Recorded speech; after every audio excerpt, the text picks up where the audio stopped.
Welcome back to Conversations with Sharyn and Rosa. I'm Rosa. And I'm still Sharyn. And thank you all for joining us once again for another episode of Conversations with Sharyn and Rosa. Before we get into today's topic, we want to give a shout out to all of the June birthdays. And for those of you all who are celebrating or doing something special for Memorial Day, we would just like to thank all of those who served with their lives and show a little respect for them as well. Yes. Also, Sharyn celebrates a birthday this month. So happy birthday to all the June babies. That's how old I am. You know what?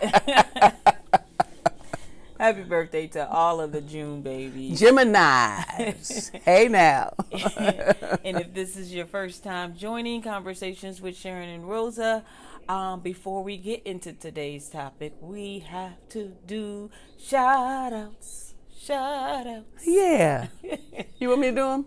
No, I can do them. Okay. So our first shout-out today goes to Pet Love 214. Thank you for all of your comments and just being a loyal subscriber to Conversations with Sharyn and Rosa.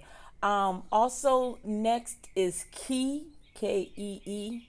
Thank you for being a subscriber to Conversations with Sharyn and Rosa. And last but not least, Nancy R. We appreciate all of your comments and just for hanging in there, and all of you all for sharing our videos and just liking and your comments and all of that helps Sharyn and I grow each and every week. Absolutely. We appreciate you all. Absolutely.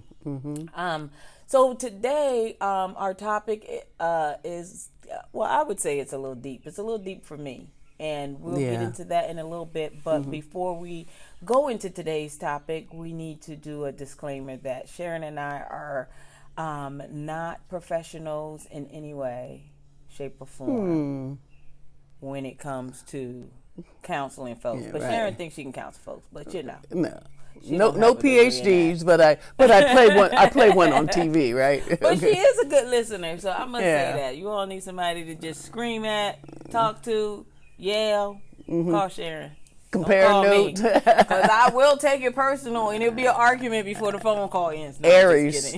Aries. I'm just kidding. I'm just trying to put a little light on the subject. So today, the topic is holding on when the world falls apart. Wow. Say that again. Let that just sit in for a second. Holding on while the world falls apart. And Sharyn and I will let you know what we mean with that, and how we're dealing with it, and how we're dealing with a lot of stuff that's coming our way. So, and I'm sure you all are experiencing things too. Please, we would love to hear it. Also, in the video, in the write-up, I'll put a number for you all to call if you need to talk to someone. Yes. All right? Yes. So with that, today, we're definitely going off into a different direction because one, we have to. We live in a real world, and so do you. So it's just been so much going on this year, the last 6 months, this month, the last 3 years, the last 5 years. I think it's been building up for the last 10 years for me. For me. Okay, well, you'll give me, I know you're going to share with us, please do. But it's our world, the world, your world. Everything has changed. Yeah. And we surely are not people of doom and gloom, but reality dictates that we have to take a moment and talk about what's really going on. We want to know how you're doing. How are you feeling? How are you surviving these days of challenge? Yeah. Because, sometimes they say life can give you a 1-2 punch. Well, this is a 3, 4, 5 knockout. Our conversation is not about happy talk or, oh, gee, what do you do with intimacy issues and, how you and your partner have wrinkles here and there. We're talking much, much bigger and much more universal. We're concerned with climate change, the wars, the diseases, COVID-19, the economy, shortages, wars upon wars upon wars. And just our own personal stuff. On Accidents top of that. on all levels, and then here come you. Right. Here you come, because you're dealing with all of it, even though you might not think about it on a one-on-one personal level. But everything's changing. Even if you don't believe in climate change, but what's going on with the supply and demand, and then you say gas. We're in California, so gasoline just hit what, $6.15. That's a change. It's a change in your pocketbook and nothing else. Right. You know what I mean? I'd be okay if the gas is going up, if my paycheck was too. Yeah. But the fact that that's not a whole nother different. It's too much. We're all experiencing the same things, but we may be experiencing them differently. I'm sure we are. How are you dealing with the pressure, the day-to-day pressure, stress, when external factors, they overcome, they outdo your internal ability, your internal mental ability to deal with things, rationally. It's just too much. The bubble becomes bigger and bigger and bigger. How about our friends and coworkers and people we care about, people who've had great losses of family members due to COVID-19. And as we can't blame COVID-19 for everything, but even if it's not that, we're still dying from heart attacks and diabetes and high blood pressure and people stroking out. Everyone knows someone that needs care. Or you've lost a loved one or a parent or a child or a partner. All of this is coming at you. It's like it still goes on whether you are running fast or sitting still. How's your finances doing? We're talking, and your overall health.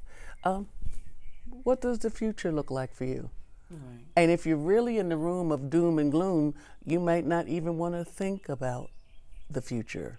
Right. And what are you doing about some of the things that are here, like becoming an advocate for something, making sure you go out to vote to help some of these laws change. Yeah. What are we doing? Right, and we're going to talk about that more. Okay. The things the small things we can do, which contributes to the big things. Okay. How's your job situation? Because everybody, I look at the numbers. I am a news junkie, and when when they put out the information that maybe right here in the state of California, that it's the job, what is it, 3.7, unemployment is at 3.7. I'm like, well, then that means a lot of people out there working. How's your job? How do you have to change jobs? Are you looking for a job? But that's only if you believe the numbers. Yeah. Well, okay. Well, so I assure you, if you and I went out the door right now and tried to find a job, we could. Now, it might not be your dream job. It might not be the job while you went to school and got 2 masters and learned a new language. It ain't that job. You won't be working at the United Nations, But, right. You can get a job. And I jokingly, tell Rose, I said, I don't know. I'm not even be qualified to work at 7-Eleven because they got to stand up all day. Okay, so then you got to work with that slurping machine too. But on a serious note, how's your family and your relationships with your family? Right. How's your mental health, your psychological well-being? Because as you're dealing with all these things that you have no control over, the only thing that you could possibly wish for, hope for, pray for, is that you're able to deal with the things that come your way, that you still stay sane and sober. How's your love life? When I say love life, I don't mean the little cutie on duty. I'm talking about, do you have someone in your life saying that it's going to be okay? Someone sharing the best of you. Or be okay with, the love that you have for yourself that will Yes. help you be okay. Yes, You know what I'm saying? yes, you because don't always need that. that's right. You don't always need the external, because Yeah. we've said several times on our shows that learning to love yourself. Self-love is the greatest. Right. How are you doing spiritually? When's the last time you talked to the inner good of you? And whatever your belief system is, whether you face to the east, the west, sit down, eat potato chips and pray, or jump up on a tamarind, whatever you do, how are you doing with your connection with your God, with the universe, in the big picture of things? How are you dealing with that? So, in the midst of all the things we've just talked about, the pressures, your health, the future, COVID-19, loss, unfortunately, as far as I can see, I don't know anybody who doesn't know someone who has died from COVID-19 or complications. Right. And I told Rosa one day, I just got to say, I'm not looking, now we had to zoom into the funerals. I'm not looking at any more funerals. Yeah. My spirit can't take it. Yeah. I can't take it. Because even if we don't know anyone directly, we knew someone indirectly. Absolutely. Someone at Like your somebody. job lost a husband, a parent. Right. Unfortunately, one of our friends, matter of fact, the first time I knew about COVID, but I didn't know anyone who had died from COVID. And one of the young ladies in one of our groups we attended, she lost her husband to COVID. I lost my uncle. Yeah, you lost your uncle. Right. And the list goes on and on. So today, we're plugging into how are you doing? How are you holding on as the world around you seemingly is falling apart? Absolutely. How you doing? So with that, we start with self first. Yeah, we're going to talk about how we doing. So Rosa, how are you doing? Not good. And this is probably one of the reasons why I wanted to talk about this, because I feel like, sometimes we feel like we're the only person that's going through stuff. Mm-hmm. And most of the time, once you ask someone else, oh yeah, or tell them, your story, they can most of the time relate.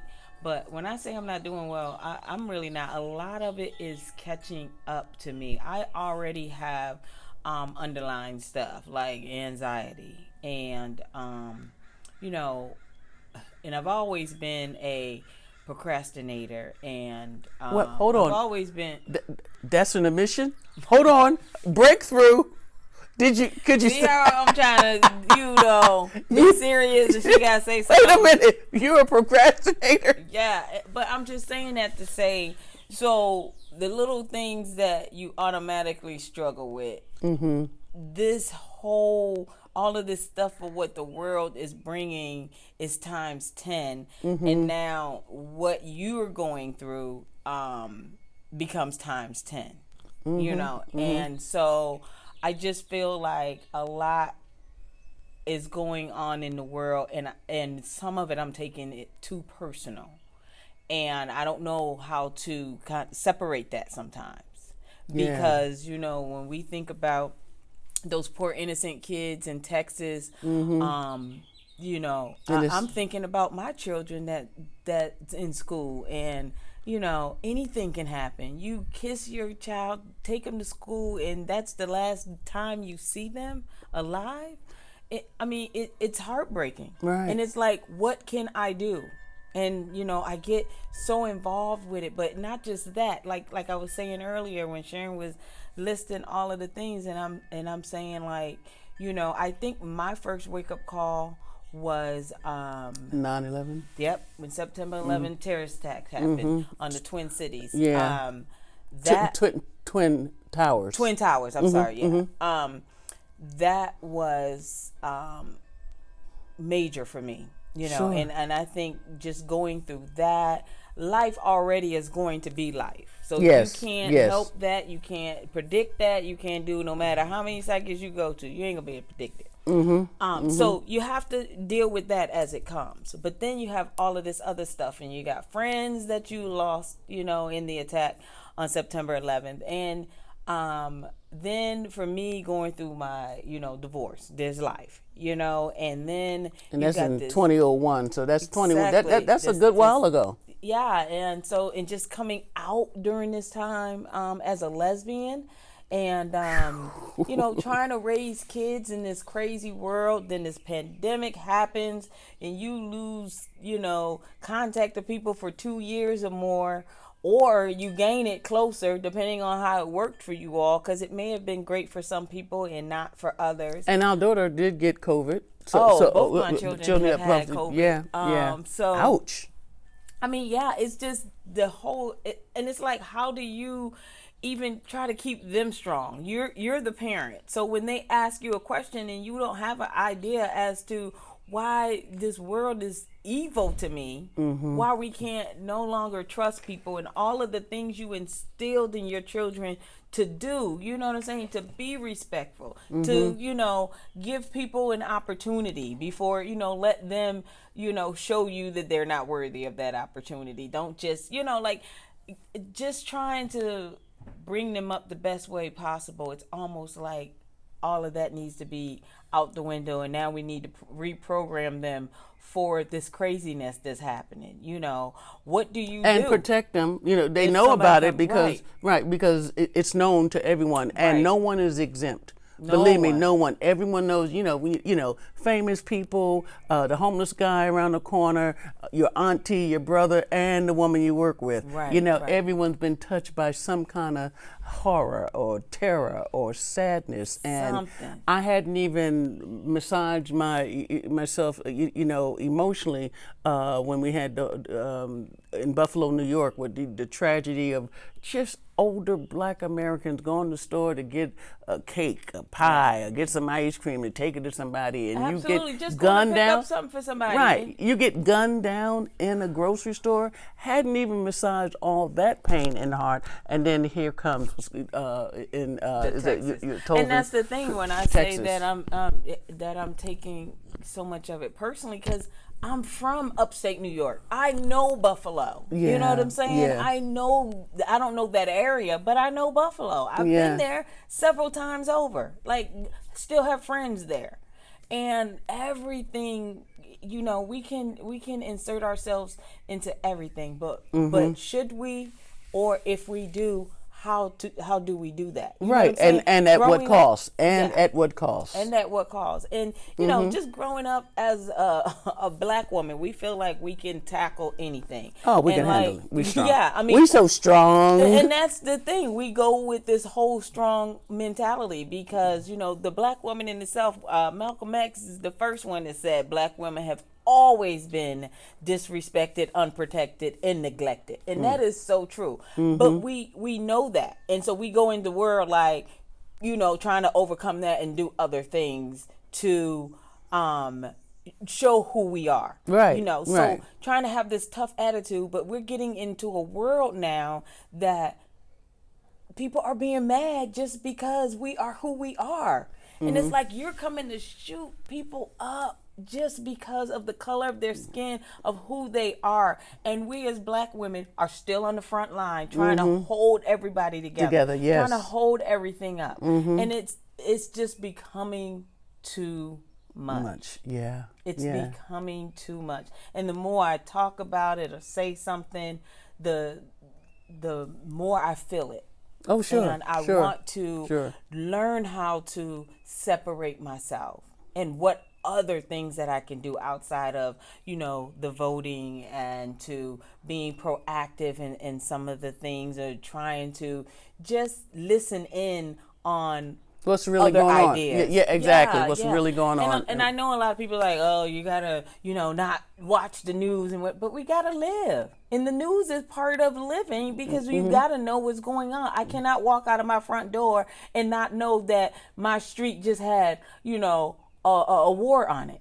Like, I need to know what's going Because on. yes. And so that is great when people, to me, dismiss it in that way, but in real life, yeah, it's happening. It's And what happening. are we doing with that? And remember now, everything, and no one's immune from it. No one is immune from it. But our question today is like, how are you coping with it? Because, you know, it's right when it's one more thing, one more tragedy, Exactly. one more unbelievable event, one more horror, one more something that is like, hey, I'm on the edge already, please. And you're right. Sometimes the news is it's the last thing I want to can hear. be a lot. You know, I turn it off and I say, okay, I'm just gonna listen to Sade all day, or Aretha Franklin, or some good jazz, and put me in a different mood. Well, as soon as I turn that off, I'm still back in the real world. Exactly. You know what I mean? So Exactly. But with you excuse me, you made a good point where as soon as, you know, something happens, another thing happens. Oh, sure. too. Right when you're wrestling Just with when, it. Just when the Buffalo thing happened, and I'm, you know, contacting all my friends up there, making sure everybody's okay, and anybody in the grocery store was related to them. And then you get past that, and then here comes yeah, the shooting. Uvalde, Texas. Like really, Senseless. And I know there's so much anger, shock, madness over it, and no, we're not even going to get into the argument about guns. Right. And you know what I not mean. And they, they're not coming after me. My opinion about it is my opinion. But when I see the results of this is America, and how can an 18-year-old, a newly turned 18-year-old, go into the store and buy a weapon of death? Yeah. Because he's angry at his grandmama, because because he had pimples on his face and didn't know what to do about it. I don't know what the heck, set him off, but what he did do is such a horrible, horrible act and ended the lives of 19 people. How do you hug the survivors and say it's going to be okay? And now everyone's pointing fingers. I can't even get into that because no one, whatever they come up with, doesn't bring them back to you. Yeah. So it scares me. It concerns me. It makes me angry. All of that, and like we're saying, we haven't even processed the last tragedy. Right. And in the midst of that, on a global scale, what are we going to do about Ukraine that we just sent $40 billion to? Well, excuse me if I have the number wrong, but there's wars and rumor of wars, right. And whether you whatever zip code you in, some bad shit's going on. Right. And that's it's just too much. So we don't have the answers for it, but just having the courage to even look at what's going on and to put voice to it. And having the conversation with someone. Right, just listing it, because, we don't live in silos. Right. Everyone's connected to someone else for some reason. Absolutely. So when we talk about, how do you deal with the pressures of the day? How's your job? How's your relationship with your family members? How's your health? How's your spirituality? What does the future look like? People don't even want to talk about the future because they can't get through the day-to-day of right now. Right. And then here come the we ran out of milk for the babies. Right. How the hell did we run out of milk for the babies? The factory was dirty. Well, didn't somebody else see it was dirty? Clean it up. I don't want to oversimplify, but I'm just saying it's stuff is happening that you never even thought would happen. Right. And it's happening to us, and it's happening right now, and it's, as Rhoda said, it's times 10. Right. And when you times 10 and someone else is times 10, there you go. That's 100 times. Right. And you almost implode. And that's exactly what I think is happening to a lot of people, period. It's like one thing becomes the next, and then they just get upset and do whatever it is that they're going to do. And that's where we need to change also our how we deal health with system in the United States. Like we, hurt people will hurt people, regardless of whatever. If they're not in their right mind or know what they're supposed to be doing, or grew up with this hatred because their parents should have gotten some help. It's just one thing after the next. Yes, and talk about hatred. Where do we start? People walking around and boldly telling you, I don't like you just for the way you look. Right. And if it was up to me, I'd get rid of all of you. Talking about, the white man, you know what I mean? And not all of them, but too many of them. And one thing, who, number 45, and y'all know who we talking about, one thing he did do an excellent job of was to stir the seeds of hatred. Yeah. He really, really, there's people, not that they ever were in the closet, there's people out of the closet with their hatred now. I don't understand how you 21 years old and you a white boy from Norman, Oklahoma, and you want to kill anything that's browner than a paper bag. Right. And your father left you 3 rifles, and you're going to take them all today, and I'm just going to shoot everybody that's black and brown or just don't look like me. Oh, and I'm going to get the Asians too, because I don't like you either. Where does that kind of hate that's permeating in your body that would take you to the point of not just thinking about it, but actions on it? Right. Oh, and I'm sorry, I'm going to say this.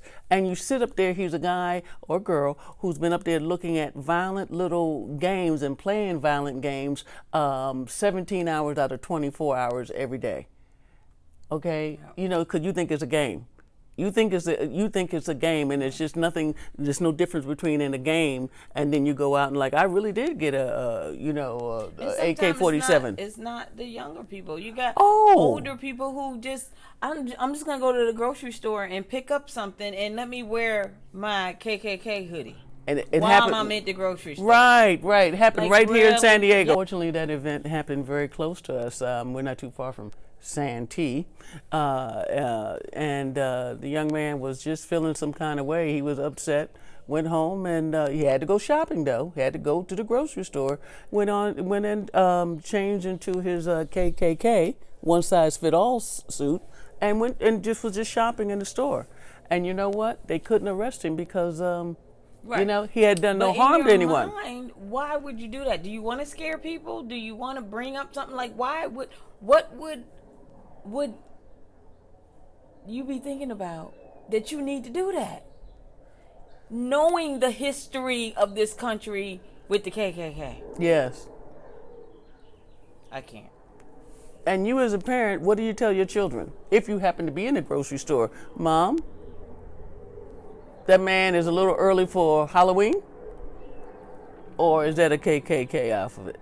So what do children say to each other? How do you make it okay? How do, as Rosa was saying, make it make sense? It doesn't. And it's so much coming from so many different areas. And how can you not feel overwhelmed?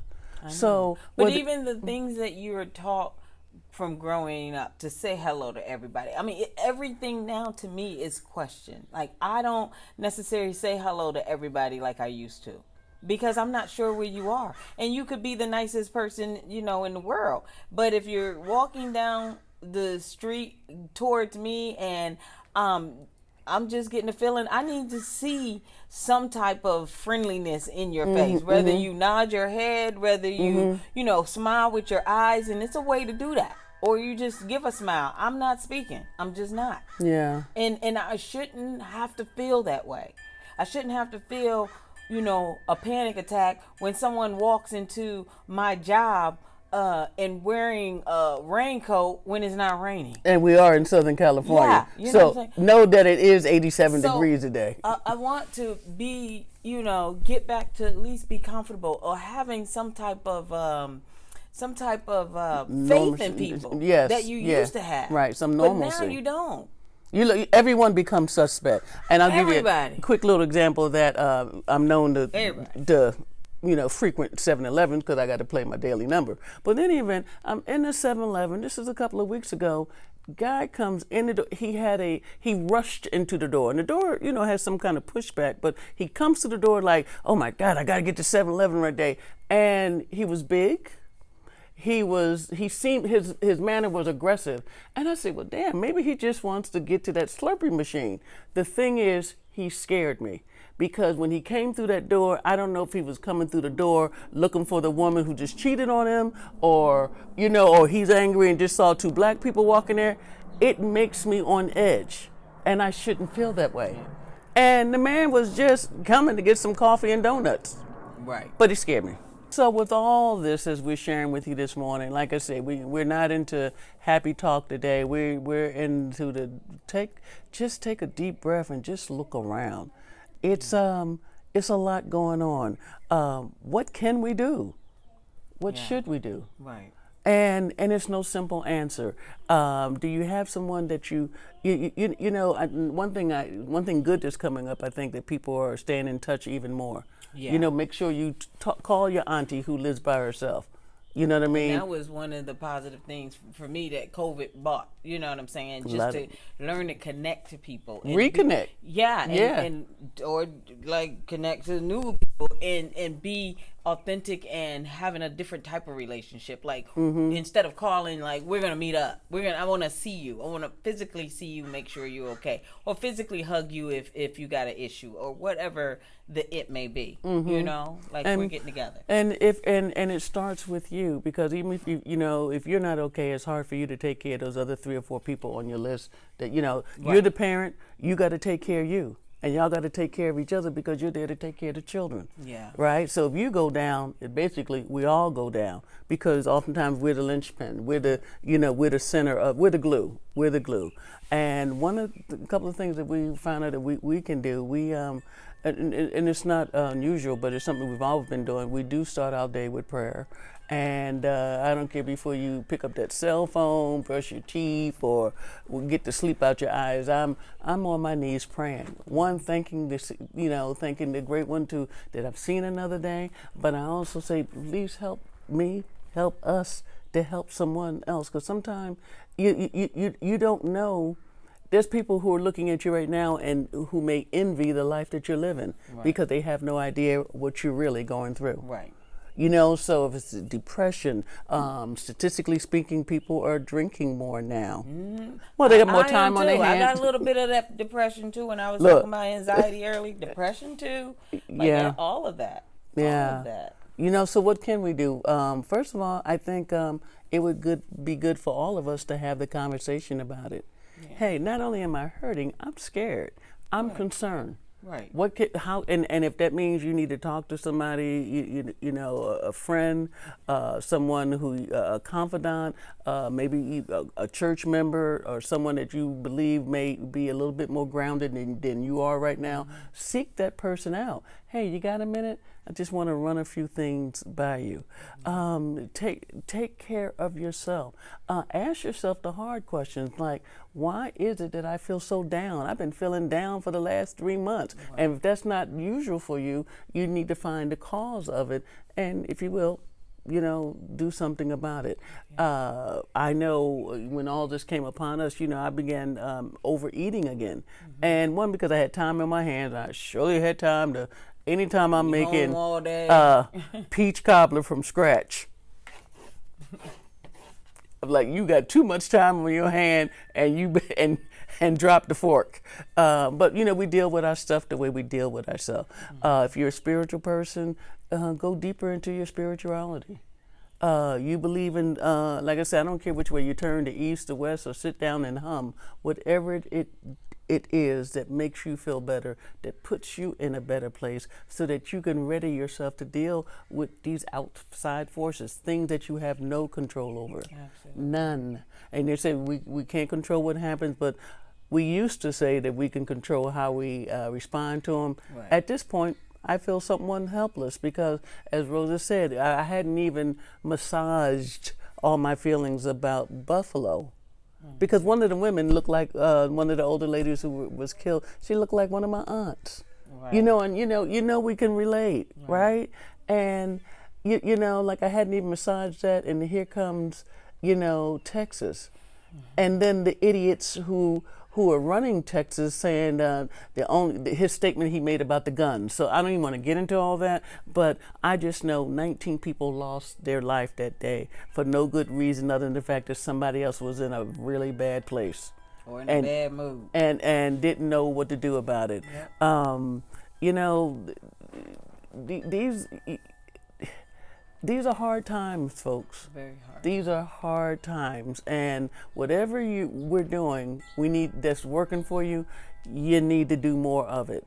I'm serious. Whatever it was that released you. Some people just say, "Hey, let me meditate, let me pray, let me go running for 10 miles." Well, if 10 miles do it for you, do 12, because things are we in deep kimchi. It is hard. Now, we're not here trying to, paint the gloom and doom, but the reality is we've been a lot of places, but we've never been here before. Mm-hmm. And it's been so widespread. So with that, we're asking all of us, just take a moment, exhale, take your own temperature of how you are doing right now. Right.